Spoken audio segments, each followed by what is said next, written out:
بسم اللہ الرحمن الرحیم سبيل الدموع سبيل مريح.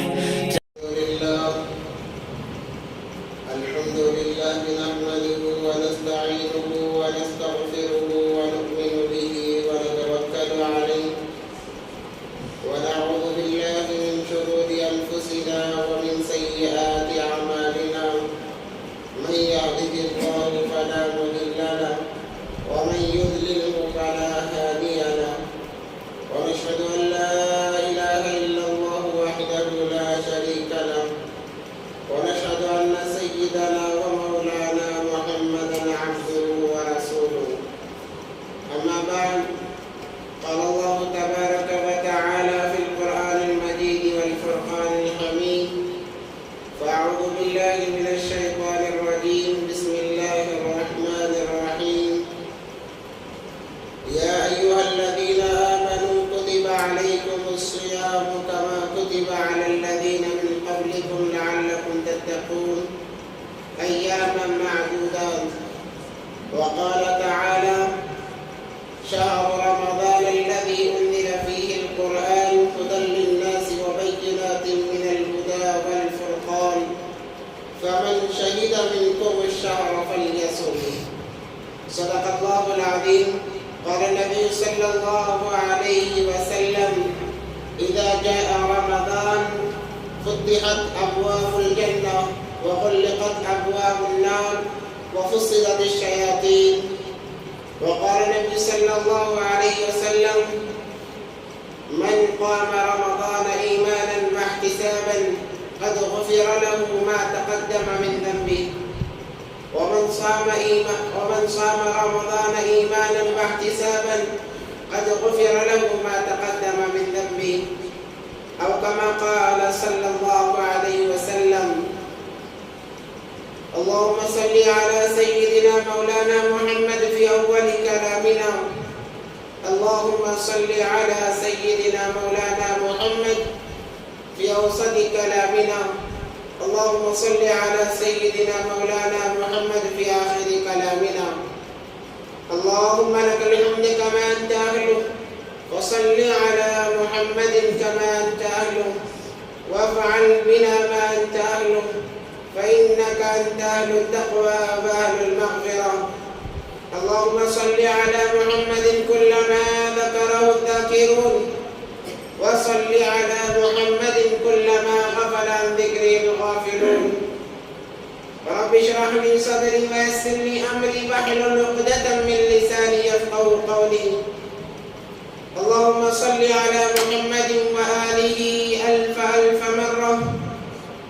اللهم صل على محمد وآله ألف ألف مرة. اللهم صل على محمد وآله ألف ألف مرة. محترم و معزز سامعین کرام، ایک مرتبہ دل کی گہرائیوں کے ساتھ درود پاک پڑھ لیں. اللهم صل على سيدنا محمد وعلى آل سيدنا محمد وبارك وسلم. معزز سامعین کرام، نبی پاک صلی اللہ علیہ وسلم کا ایک معمول تھا، رجب کے مہینے سے ہمیشہ نبی پاک صلی اللہ علیہ وسلم جب رجب کا چاند دیکھتے ایک دعا پڑھتے: اللہم بارک لنا فی رجب و شعبان وبلغنا رمضان. صحابہ بھی اس کی پابندی کیا کرتے تھے اور دعا کیا کرتے تھے کہ اللہ تو نے رجب تک پہنچا دیا ہے، ہماری تمنا ہے کہ شعبان میں برکت دیتے ہوئے ہمیں رمضان تک پہنچاؤ، تاکہ رمضان کی برکات سے ہم محروم نہ ہو سکیں. اللہ تبارک و تعالیٰ نے رمضان المبارک کے مہینے کو جو فضیلت عطا فرمائی ہے، اس فضیلت میں ہم بھی شامل ہو جائیں، ان برکتوں میں ہم بھی شامل ہو جائیں، اس لیے کہ اللہ ہماری اس کے ذریعے سے مغفرت فرمائے. اللہ تبارک و تعالیٰ نے جتنی مخلوقات بنائی تمام مخلوقات میں افضل انسان کو بنایا، اور انسان کو اللہ تبارک و تعالیٰ نے ہر چیز اعلیٰ دی ہے۔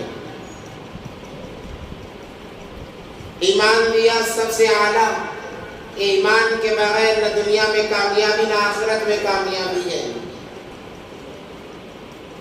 اس ایمان کو ہم تک پہنچایا نبی کے ذریعے سے، وہ نبی دیا سب نبیوں سے اعلیٰ، جن کی جوتیوں کے صدقے میں اللہ تبارک و تعالیٰ نے کائنات کا وجود بخشا، مخلوق بنایا تو اعلیٰ، نبی دیا تو اعلیٰ، کتاب دی تو اعلیٰ جسے قرآن پاک کہا گیا ہے۔ کتاب اللہ بھی ہے، کلام اللہ بھی ہے۔ اس سے پہلے جتنی بھی امتیں گزری گئے انہیں کتاب اللہ دیا گیا۔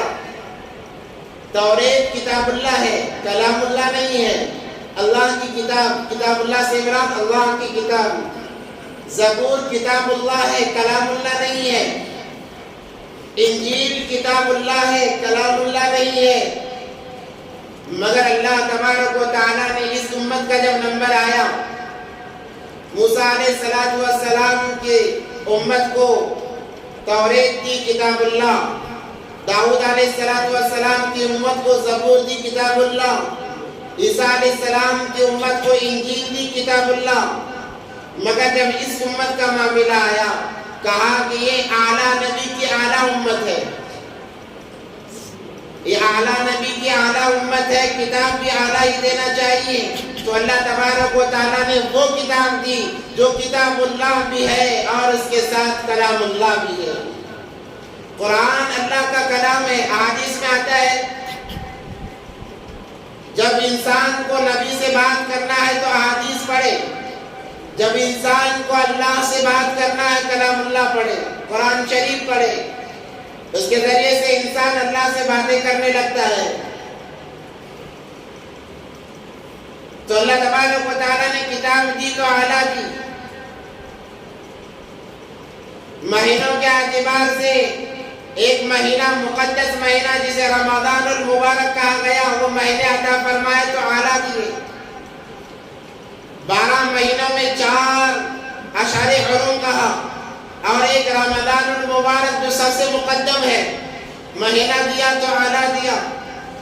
دنوں کے اعتبار سے سب دن مبارک ہیں، مگر ایک دن جمعہ بنایا، دنوں کا جو سردار کہا جاتا ہے، وہ دن دیا تو اعلیٰ دیا۔ اللہ تبارک و تعالیٰ نے ہر چیز اعلیٰ دی ہے تاکہ یہ امت اللہ کو پہچان کر زندگی گزارنے والی بن جائے، اللہ کی قربت کے ساتھ زندگی گزارنے والی بن جائے۔ وہی رمضان المبارک کا مہینہ آ رہا ہے۔ اللہ تبارک و تعالیٰ قرآن پاک میں فرماتے ہیں، یا ایھا الذین آمنوا، اے ایمان والو، یا محبت کا اظہار کیا جا رہا ہے۔ اللہ چاہتے تو یا ایھا الناس کا مطالبہ کر سکتے تھے، تمام لوگ مراد دے سکتے تھے، چونکہ روزہ رمضان انسان کا تعلق اللہ سے بالکل قریب کر دیتے ہیں۔ اللہ نے فرمایا، یا ایھا الذین آمنوا، اے ایمان والو، کتب علیکم الصیام، تم پر ہم نے روزوں کو فرض کر دیا گیا ہے، تم پر روزوں کو فرض کر دیا گیا ہے۔ رمضان المبارک کے مہینے کی برکت سے یہ روزے تم پر فرض ہیں۔ اللہ تبارک و تعالیٰ نے اکرام کیا، فضیلت بخشی، رمضان کے مہینے کے ذریعے سے، روزوں کے ذریعے سے، اور 5 خصوصی انعامات اللہ تبارک و تعالیٰ نے اس امت کو دیے ہیں۔ روزے پہلی امتوں پر بھی فرض تھے، متعین تعداد نہیں تھی، طریقہ کار متعین نہیں تھا۔ جو انسان جس نبی کی امت میں ہوتا اس اعتبار سے روزے ہوتے، کسی کا روزہ 2 دن کا، کسی کا 1.5 دن کا، کسی کا آدھے دن کا، اپنے اپنے حساب سے تھے۔ مگر اللہ تبارک و تعالیٰ نے اس امت پر کرم فرمایا، جو روزوں کے مہینے کی تعداد، روزوں کے دنوں کی تعداد بھی متعین فرمائی اور وقت بھی متعین فرما دیا۔ تو اللہ نے کہا یا ایھا الذین آمنوا کتب علیکم الصیام، اے ایمان والو تم پر روزوں کو فرض کر دیا گیا ہے، کما کتب علی الذین من قبلکم، ڈرو نہیں، یہ روزے صرف تم پر فرض نہیں ہوئے ہیں بلکہ تم سے پہلی امتوں پر بھی روزے فرض تھے، گھبراؤ نہیں، کما کتب علی الذین من قبلکم لعلکم تتقون، تاکہ تم متقی بن جاؤ، پرہیزگار بن جاؤ۔ پھر بھائیو رمضان کا مہینہ بالکل قریب، شروع ہونے کے لیے بالکل قریب ہے۔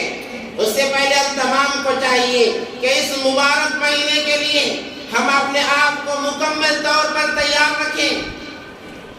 نبی پاک صلی اللہ علیہ وسلم نے شعبان کے آخر میں خطبہ دیا، تمام صحابہ کو جمع فرمایا اور کہا اے میرے صحابہ، تمہارے سامنے ایک مبارک مہینہ آ رہا ہے جسے رمضان المبارک کہا گیا، اس مہینے کے لیے ابھی سے فارغ ہو جاؤ، کہیں اس مہینے میں تم اپنے کاروبار کی ترتیب لگانے میں لگ جاؤ اور ہدایت سے محروم ہو جاؤ، کہیں اس مہینے کے اندر غفلت کے ساتھ رہو، مہینہ گزر جائے اور تم ہدایت سے محروم رہ جاؤ۔ فضیلت بتائی اس مبارک مہینے کی، کہا کہ دیگر مہینوں میں تم ایک رکعت نماز پڑھتے ہو، نوافل پڑھتے ہو، نوافل کا درجہ نوافل ہی رہتا ہے، مگر جو مہینہ آ رہا ہے ایک نفل پڑھو گے فرض کا ثواب ملے گا، ایک فرض ادا کرو گے اللہ کی رضا کے لیے 70 فرض ادا کرنے کا ثواب تمہیں دیا جائے گا۔ اور روزے اس مہینے میں فرض کیے گئے ہیں، اللہ کے لیے روزہ رکھو گے، اللہ تعالیٰ فرماتے ہیں انا اجزی بہ، اس کا بدلہ میں خود دوں گا۔ اللہ نے درمیان میں فرشتوں کے واسطوں کو بھی نکال دیا، ہر عبادت کا ثواب فرشتوں کے ذریعے سے دیا جاتا ہے، قرآن پڑھا فرشتوں کے ذریعے سے ثواب، ذکر کیا فرشتوں کے ذریعے سے ثواب، زکات کی فرشتوں کے ذریعے سے ثواب ملتا ہے، حج کیا فرشتوں کے ذریعے سے ثواب دیا جاتا ہے، جو بھی آپ خیر کا کام کرو گے فرشتے ثواب لکھتے ہیں، مگر جو انسان اللہ کے لیے روزہ رکھتا ہے اللہ فرماتے ہیں انا اجزی بہ، اور فرشتوں کا واسطہ ہٹا دیا اللہ تبارک و تعالیٰ نے کہا اس کا بدلہ میں خود دوں گا، اس لیے کہ یہ روزہ میرے لیے ہے۔ انسان چاہے روزے کے بہانے سے کھا سکتا ہے، کوئی روزے میں کھاتا نہیں، پانی پی سکتا ہے، کوئی پیتا نہیں، تمام ضروریات کو پورا کر سکتا ہے، کون دیکھنے والا ہے؟ بند کمرے میں گیا کھا لیا، کون دیکھتا ہے؟ پانی پی لیا، کون دیکھتا ہے؟ مگر انسان بند کمرے میں ہو، وضو کر رہا ہو، ایک قطرہ جانے کا احساس ہوا، 1000 مرتبہ چوکتا ہے کہ وہ قطرہ بھی نہ جائے۔ یہ اللہ کا خوف، اللہ تو یہی چاہتے ہیں کہ بندہ مجھ سے ڈرے، اس لیے اللہ نے کہا اس کا بدلہ میں خود دوں گا۔ اتنی بہترین یہ عبادت ہے، تو اس مہینے میں ہم داخل ہونے والے ہیں، ہم تمام کو اس مہینے کے لیے ابھی سے تیاری کرنا ہے۔ اب تیاری کیا کرنا ہے؟ کہ سامان خرید کر رکھنا ہے، کیا تیاری کرنا ہے؟ علماء فرماتے ہیں تیاری یہ کرنا ہے کہ اپنے آپ کو رمضان کے لیے فارغ کرنا ہے۔ 11 مہینے ہم نے خوب کما لیے، خوب جما لیا ہے، اب ایک مہینہ کمانے کے لیے نہیں بلکہ بس اعمال نیکیاں کمانے کی فکر ہو، مال کمانے کی فکر نہ ہو، نیکیاں کمانے کی فکر ہو۔ زکوٰۃ تمہارے ذمے ہے، رمضان کے شروع ہوتے ہی دے دو کہ بعد میں زکوٰۃ کے چکر میں تمہارا وقت ضائع نہ ہو جائے۔ فطرہ دینا ہے، رمضان کے شروع ہوتے ہی دے دو تاکہ فطرہ دینے کے چکر میں تمہارے اعمال ضائع نہ ہو۔ تمام کام کو ترتیب دے دیں تاکہ رمضان جب شروع ہو ہم خالص اللہ کے لیے وقت کو فارغ کر کے اللہ کی طرف متوجہ ہو کے عبادات میں لگ جائیں۔ 5 کام کرنا ہے رمضان المبارک کے اندر۔ سب سے پہلے رمضان جب شروع ہو جائے روزوں کی پابندی کرنی ہے، قرآن کے تلاوت کی پابندی کرنا ہے، ذمہ زکوٰۃ ہے تو زکوٰۃ ادا کرنا ہے، رمضان کے آخری عشرے میں اعتکاف میں بیٹھنا ہے، اور تمام عبادات اللہ کے لیے خالص کر لینے ہیں۔ یہ کام کرنے کے ہیں۔ نبی پاک صلی اللہ علیہ وسلم نے خطبہ دے کر یہی سمجھایا کہ اب دنیا کی طرف نہیں، اب تو اللہ کی طرف جانا ہے۔ مگر عجیب ایک مزاج ہمارا بنا ہوا ہے، جیسے رمضان شروع ہوتا ہے ہم کہتے ہیں کمانے کا سیزن شروع ہو گیا، جو تاجر نہیں وہ بھی تاجر بن جاتا ہے،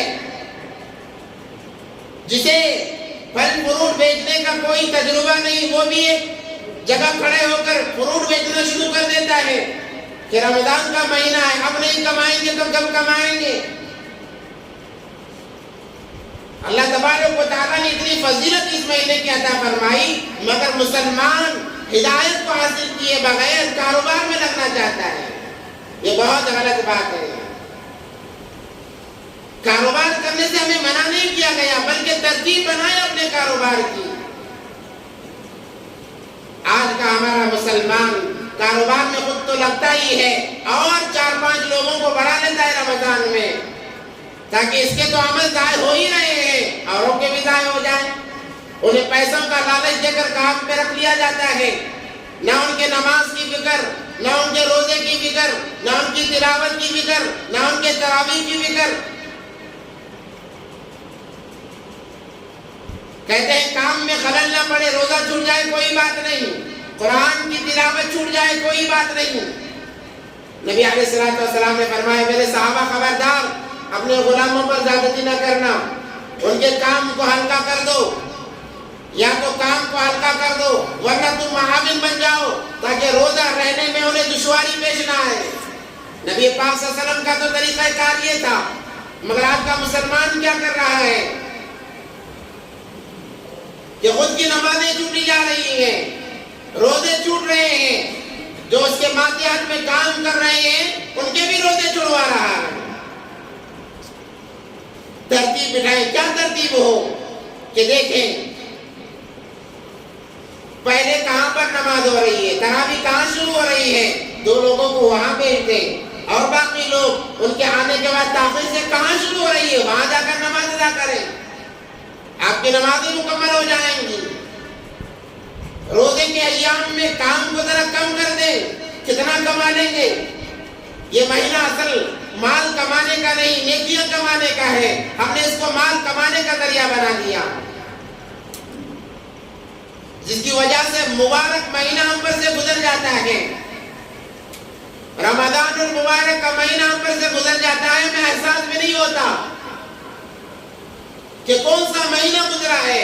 وہ مہینہ جس کے لیے نبی پاک صلی اللہ علیہ وسلم 2 مہینے پہلے سے دعا کیا کرتے، یا اللہ رمضان تک زندگی دے دے، موت بہرحال آنے والی ہے، انکار نہیں ہے، سب کو مرنا ہے، اے اللہ میری زندگی کو اتنی بڑھا دے کہ میں رمضان پالوں، رمضان کا مہینہ پالوں، اس کے بعد مر جاؤں کوئی بات نہیں ہے۔ جس مہینے کو پانے کے لیے 2 جہاں کے سردار دعائیں کریں، ہم اس مہینے میں دنیا کے پیچھے ایسے پڑ جاتے ہیں گویا 11 مہینے ہم نے کچھ کمایا ہی نہیں ہے، کاروبار کی طرف ایسا متوجہ ہو جاتے ہیں۔ اللہ تبارک و تعالیٰ عطا کے اس مہینے 5 انعامات، خصوصی انعامات سے اس امت کو اللہ نے نوازا ہے۔ سب سے پہلا انعام کیا ہے؟ جب انسان اللہ کے لیے روزہ رکھتا ہے تو اللہ تبارک و تعالیٰ کو اتنا پسند آتا ہے، افطار کے وقت میں جب وہ دعا کے لیے ہاتھ اٹھاتا ہے، اپنے چہرے پر ہاتھ پھیرنے سے پہلے اللہ اس کی تمام دعائیں قبول کر لیتے ہیں۔ دعا کا وقت، افطار کے وقت میں جب انسان دعا کرتا ہے، اپنی ضروریات اللہ کے سامنے رکھتا ہے، ابھی چہرے پر ہاتھ پھیرا نہیں ہے، اللہ کہتے ہیں کہ جا تیری تمام دعائیں قبول ہیں۔ روزہ رکھنے کی وجہ سے انسان کے منہ سے جو بدبو آتی ہے، اللہ تبارک و تعالیٰ کو وہ بدبو اتنی پسند ہے کہ جب معدہ خالی ہوتا ہے، منہ سے بدبو آتی ہے۔ اللہ فرماتے ہیں روزے کی وجہ سے جس کے منہ سے بدبو آئے، وہ بدبو مجھے اتنی زیادہ محبوب ہے کہ مشک و عنبر سے زیادہ اللہ کو محبوب ہے۔ اللہ تبارک و تعالیٰ بدبو کو، انسان روزے دار کے منہ کی بدبو کو کل قیامت کے دن خوشبو بنا کر پیش کریں گے۔ جب جنتی جنت کی طرف جانے لگیں گے یا جنت کے اندر جب ایک خوشبو پھیلے گی، جنتی تعجب میں پڑ جائیں گے یہ کون سی خوشبو ہے؟ تو فرشتے عرض کریں گے، اللہ تبارک و تعالیٰ فرمائیں گے اے فرشتوں، اے میرے بندو، یہ کوئی دوسری خوشبو نہیں ہے جو تم نے دنیا میں روزہ رکھا، تمہارا معدہ خالی ہونے کی وجہ سے اس سے جو بدبو پیدا ہو رہی تھی، میں اسی کو جلا رہا ہوں، اس کی بہترین، اتنی بہترین خوشبو آ رہی ہے۔ روزے دار کے منہ کی خوشبو اللہ کو بہت زیادہ محبوب ہے۔ بدبو کو اللہ تبارک و تعالیٰ خوشبو میں تبدیل کر دیتے ہیں۔ اس کے علاوہ جو بدبو ہوتی ہے ہر ایک کو ناپسند ہے، بدبو سے ہر کوئی دور بھاگتا ہے، مگر یہ بدبو اللہ کو اتنی پسند ہے، اللہ کہتے ہیں کہ میں اسے خوشبو میں تبدیل کر دیتا ہوں۔ یہ سب سے پہلا انعام ہے کہ ہمارے منہ کی بدبو بھی اللہ کو محبوب ہے۔ اور دوسرا انعام یہ ہے اللہ تبارک و تعالیٰ کی طرف سے کہ جو روزہ دار ہے، روزے دار کے لیے پانی کی مچھلیاں دعائیں مغفرت کیا کرتی ہیں۔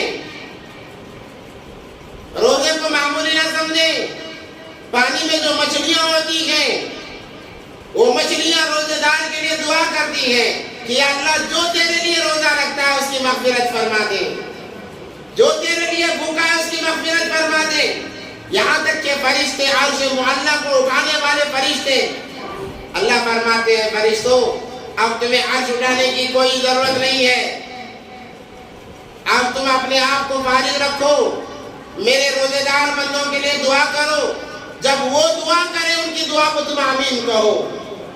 آج فرشتے عرش معلیٰ کو، اللہ تبارک و تعالیٰ کے عرش کو تھامے ہوئے ہیں، ان کی کوئی ضرورت نہیں تھی، اللہ بتا رہے ہیں، فضیلت بتا رہے ہیں۔ جب رمضان آتا ہے اللہ کہتے ہیں اپنے کام کو چھوڑ دو اور میرے روزے دار بندوں کے لیے دعائیں مغفرت کرو، جب وہ دعا کریں ان کی دعا پر آمین کہو۔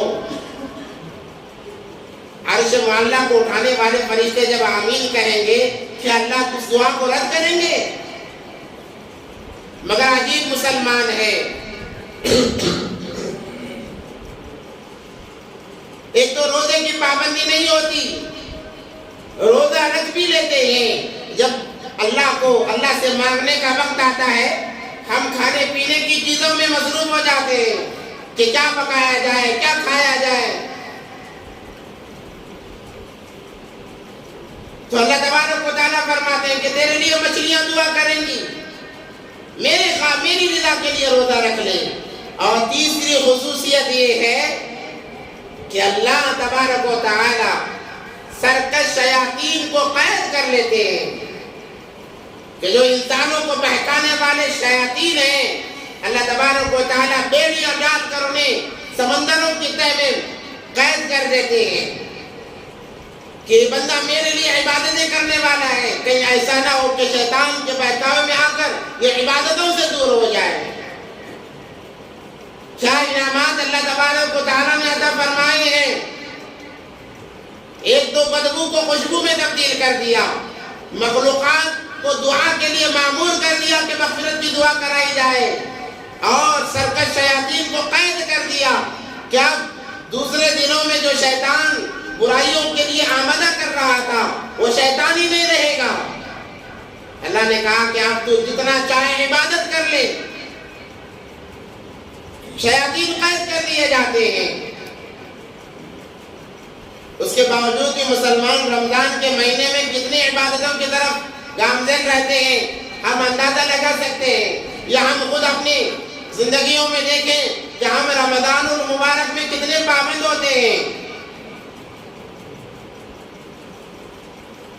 حالانکہ شیاطین قید کر دیے گئے ہیں، اب شیطان نہیں رہا۔ اللہ نے شیاطین کو اس لیے قید کیا کہ کل قیامت کے دن اگر بندہ کہے گا کہ اے میرے اللہ میں تو روزہ رکھنا چاہتا تھا مگر شیطان نے مجھے بہکا دیا، اس لیے میں نے روزہ نہ رکھا، اس لیے میں نے تراویح نہ پڑھی، اس لیے میں نے زکات نہیں دی، یہ بہانہ نہ رہے۔ اللہ نے کہا کہ چلو شیاطین کو ہی قید کر دیا جائے۔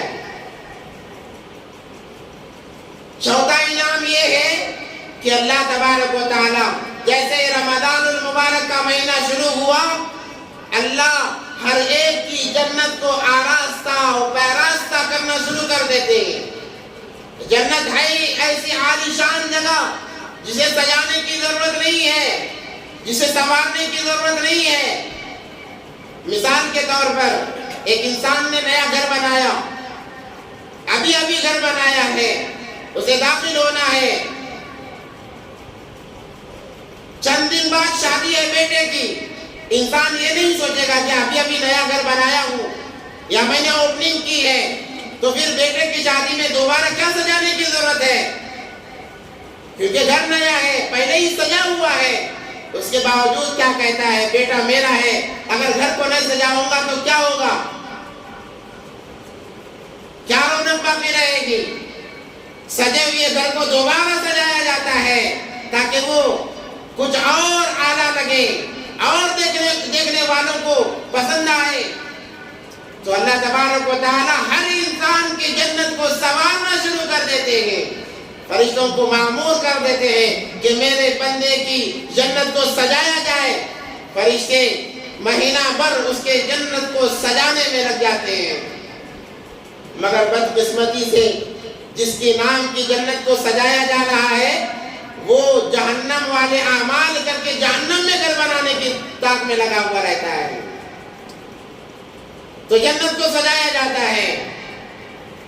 اور پانچواں انعام، خصوصی انعام یہ ہے کہ جیسے رمضان ختم ہوا، جسے لیلۃ الجائزہ، آخری دن لیلۃ الجائزہ کے نام سے جسے جانا جاتا ہے، اللہ تبارک و تعالی جبرائیل امین کے ساتھ اور فرشتوں کو بھیجتے ہیں اور کہتے ہیں کہ جاؤ میرے تمام بندوں کو جنہوں نے رمضان کو میری مرضی کے مطابق گزارا ہے، جا کر خوشخبری سنا دو کہ وہ جنت کے مستحق بن گئے ہیں، اللہ نے ان کی مغفرت کر دی ہے۔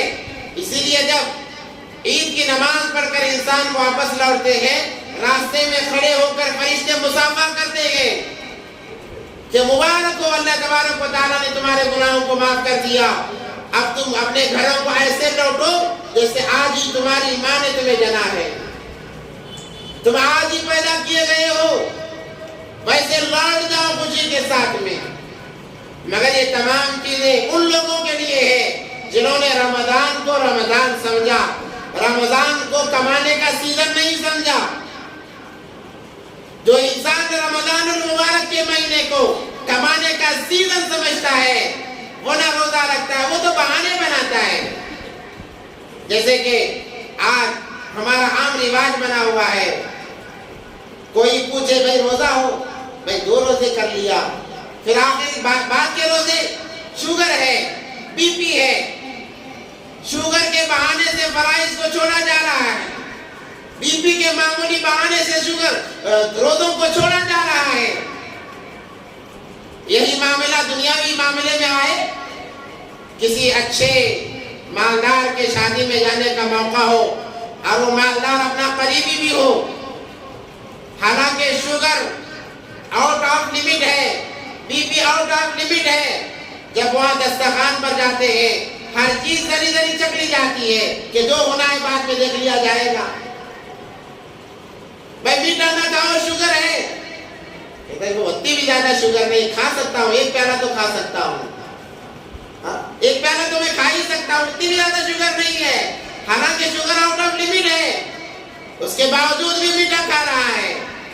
وہی جب روزے کا معاملہ آتا ہے، شوگر برابر ہے پھر بھی کہتا ہے کہ نہیں مجھے شوگر ہے، مجھے فلاں ہے، یہ بہانے ہیں، یہ بہانے ہیں۔ ابھی سے اپنے شوگر پر کنٹرول کرو تاکہ رمضان کے مہینے میں یہ ہماری شوگر ہمارے فرائض پر آڑ نہ آئے، یہ ہماری بیماریاں ہمارے بیماری پر، ہمارے روزوں پر آڑ نہ آئے، فراز و فرائض پر آڑ نہ آئے۔ اگر آپ ٹھان لو کہ کوئی مشکل نہیں ہے، ورنہ ایک کہاوت ہے، دل ہی نہ مانے تو بہانے ہزار ہیں۔ جب دل نہیں مانتا تو ہزار بہانے آ جاتے ہیں۔ معمولی ٹیبلٹ کھانا ہوتا ہے، حالانکہ اس کو شام میں بھی کھایا جا سکتا ہے، صبح میں بھی کھایا جا سکتا ہے، کہتے ہیں کہ نہیں بھائی مجھے دوائی لینا ہے۔ یاد رکھو، انسان ایک روزہ جان بوجھ کر چھوڑ دے، ساری زندگی روزے رکھتا رہے، رمضان کے اس ایک روزے کے ثواب کو نہیں پہنچ سکتا، ساری زندگی روزہ رکھتا رہے۔ اللہ نے اجازت دی ہے عذر کی بنا پر۔ کون سا عذر ہے؟ کون سی بیماری ہے؟ ایسی بیماری کہ اگر آپ نے دوائی نہ لی تو آپ مر جاؤ گے، اگر آپ نے 2 مرتبہ نہ کھایا تو آپ کی جان جا سکتی ہے۔ اللہ نے کہا تمہیں اجازت ہے، فَمَنْ كَانَ مِنْكُمْ مَرِيضًا أَوْ عَلَى سَفَرٍ فَعِدَّةٌ مِّنْ أَيَّامٍ أُخَرَ۔ دین اتنا سخت نہیں ہے، رعایتیں اس کے اندر سب سے زیادہ ہیں، مگر ہم نے اس کا فائدہ یہ اٹھا لیا، ہر چیز میں ہم رعایت لے آتے ہیں کہ بھائی بیماری ہے، فلاں چیز ہے۔ یہ رمضان کی توہین ہے، توہین ہے۔ ایک واقعہ سناتا ہوں۔ ایک یہودی تھا، بڑا کٹر دشمن اسلام، مگر ان کے دلوں میں، بعض غیروں کے دلوں میں رمضان کی بہت زیادہ عظمت ہوتی ہے۔ رمضان کے مہینے میں مسلمانوں کے سامنے وہ کھانے سے، بعض ہندو تو ایسے ہیں کہ وہ کھانا نہیں کھاتے، کہتے ہیں کہ میں مسلمانوں کا روزہ ہے، ان کے سامنے کھائیں گے انہیں تکلیف ہوگی۔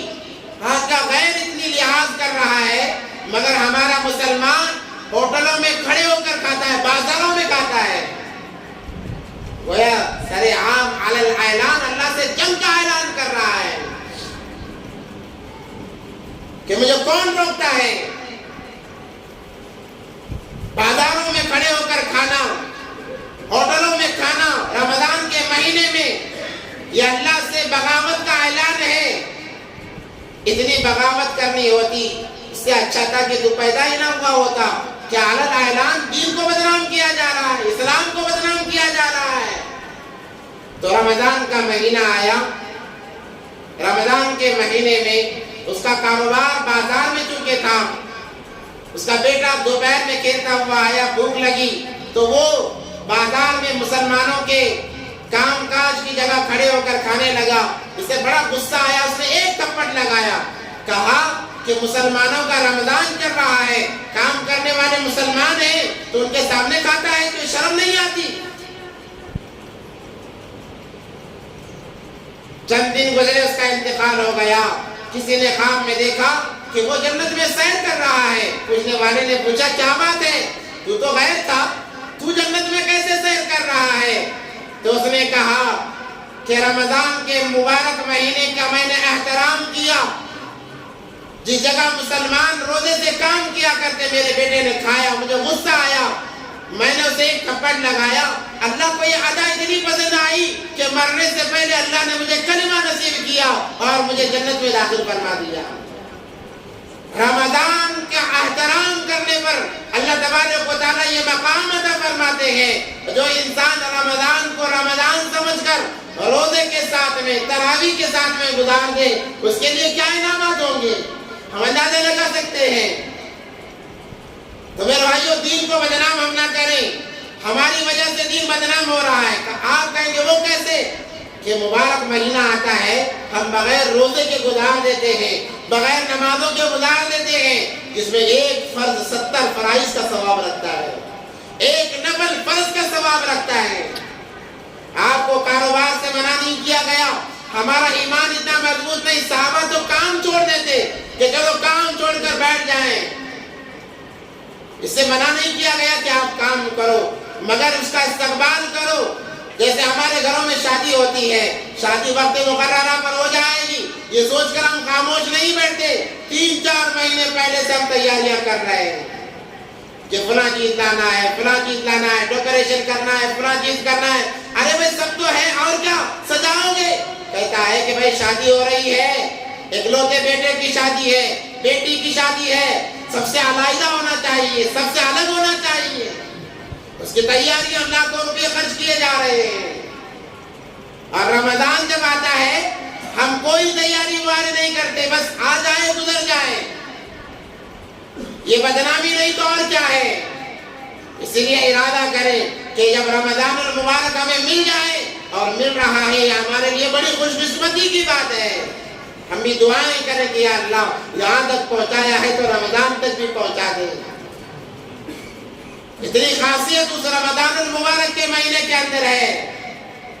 صحابہ کمر باندھ لیتے کہ بھائی رمضان آ رہا ہے، رمضان میں یہ کرنا ہے وہ کرنا ہے. ہمارے اکابرین علماء کرام اللہ والوں کو دیکھیں کہ 30 قرآن ختم کر لیا کرتے رمضان کے مہینے میں. ہم سے ایک قرآن ختم نہیں ہوتا، چلو پڑھ کر نہیں تو کم سے کم سن کر ہی ختم کر لیا جائے، وہ بھی ہم سے نہیں ہوتا ہے. اور بعض لوگ ہوشیاری کرتے ہیں. کیا ہوشیاری کرتے ہیں کہ 10 دن میں کہاں تراویح دیکھ لیتے ہیں کہ چلو 10 دن میں قرآن سن لیں گے، معاملہ ختم، اب ساری چیزیں معاف. قرآن کا سننا الگ سنت ہے، تراویح کا پڑھنا الگ سنت ہے. یہ دونوں ایک نہیں ہے. اگر آپ 10 دن میں قرآن سن کر تراویح چھوڑ دو گے تو آپ کو گناہ ہوگا.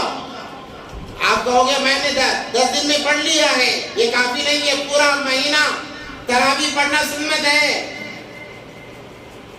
اس کی پابندی کریں، اس کی پابندی کریں کہ پورا مہینہ ہم تراویح پڑھیں گے، پورا مہینہ ہم قرآن سنیں گے.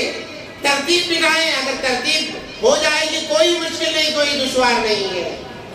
ورنہ جو انسان یہ مہینے کو پانے کے باوجود اگر اس کی مغفرت نہیں ہو رہی ہے، نبی پاک صلی اللہ علیہ وسلم کی وعید بھی ہے. نبی پاک صلی اللہ علیہ وسلم نے فرمایا، ایک مرتبہ نبی پاک صلی اللہ علیہ وسلم ممبر پر تشریف فرما تھے، خطبہ دینے کے لیے بیٹھے تھے. ایک مرتبہ کہا آمین، پھر دوسری مرتبہ کہا آمین، پھر تیسری مرتبہ کہا آمین. یہ کہہ کر خطبہ شروع کیا. شروع کرنے کے بعد ختم ہوا. صحابہ نے پوچھا اے اللہ کے نبی، آج ہم نے ایک الگ معمول دیکھا ہے، آخر کیا بات ہے؟ اس سے پہلے تو یہ معمول نہیں تھا کہ آپ ممبر پر تشریف فرما ہو اور صرف آمین آمین آمین کہیں، اس کے بعد خطبہ شروع کریں. آخر کیا بات ہے؟ تو نبی پاک صلی اللہ علیہ وسلم نے فرمایا، جبرائیل میرے پاس آئے تھے، انہوں نے 3 بددعائیں کی ہیں، 3 بددعائیں کی ہیں، اور مجھ سے کہا گیا اللہ کی طرف سے کہ آپ آمین کہیے، آپ آمین کہیے. اس میں سے ایک بددعا یہ ہے، نبی پاک صلی اللہ علیہ وسلم نے فرمایا، جس پر رمضان کا مہینہ گزر جائے، جو مسلمان ایمان والا رمضان کے مہینے کو پالے پھر بھی اس کی مغفرت نہ ہو، وہ برباد ہو جائے، ہلاک ہو جائے. نبی پاک صلی اللہ علیہ وسلم نے آمین کہا. ایک تو جبرائیل کی آمین بددعا، جو مقرب فرشتہ، تمام فرشتوں کا سردار، اس کے بعد میں 2 جہاں کے سردار حضرت محمد مصطفیٰ صلی اللہ علیہ وسلم کی آمین، گویا کہ ایک مہر لگا دی گئی. جو لوگ رمضان کو کمانے کے چکر میں اس کے روزوں کو چھوڑ دیتے ہیں، تراویح کو چھوڑ دیتے ہیں، قرآن کی تلاوت کو چھوڑ دیتے ہیں، وہ رمضان کا مہینہ تو پاتے ہیں مگر ان کی مغفرت نہیں ہوتی. نبی پاک صلی اللہ علیہ وسلم نے آمین فرمایا. کتنی سخت بددعا ہے. اس لیے ہم تمام کو ڈرنا ہے، ہمیں خوف کرنا ہے. ہم خوش قسمت ہیں کہ ہم رمضان جیسے مبارک مہینے میں داخل ہو رہے ہیں. نبی پاک صلی اللہ علیہ وسلم نے فرمایا، جو میں نے شروع میں آیا حدیث پاک پڑھی، اذا جاء رمضان فتحت ابواب الجنہ، اللہ جنت کے دروازوں کو رمضان کے شروع سے کھول دیتے ہیں. وغلقت ابواب النار، جہنم کے دروازے کو بند کیا جاتا ہے. اس لیے حدیث میں آتا ہے جو رمضان میں مر جائے اسے عذاب نہیں دیا جاتا، کیونکہ جہنم کے دروازے بند کر دیے جاتے ہیں. وفصلت الشیاطین، اور شیاطین کو قید کر دیا جاتا ہے کہ وہ لوگوں کو بہکائیں نہیں، لوگوں کو گمراہ نہ کریں. اس کے باوجود بھی انسان رمضان کو بے فکری سے گزار دیتا ہے.